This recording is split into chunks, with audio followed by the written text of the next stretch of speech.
মোটামুটি জিনিসটা বুঝছেন তো? এগুলো হলো ডেমো। ডেমো মানে এটা অ্যাডভার্টাইজ। হ্যাঁ 1 কোটি 50 লাখ। হ্যাঁ না ওটা কত পার্সেন্ট না সেটার উপরে নির্ভর করবে। আমরা তো বারে বারে 50% এর হিসাব করি। অনেক সময় 30% থাকে, অনেক সময় 15% থাকে, 13% থাকে ভাই। 13% থাকে ভাই। এই যে 50%, 13%, 15% এগুলো কখন হয়? এগুলো বড় বড় শেয়ার মার্কেটের সময় হয়, যখন বড় বড় কন্ট্রাক্টের কাজ হয়, কন্ট্রাক্টরের কাজ হয় তখন হয়।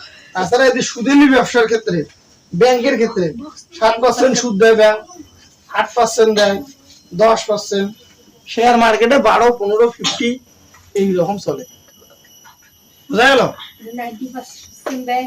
ও বাবরে 90% ওটা করে বেশি।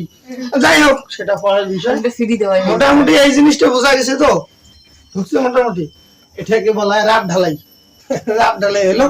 এবার আমরা অঙ্কে যাবো। ঠিক আছে? চলে আসো।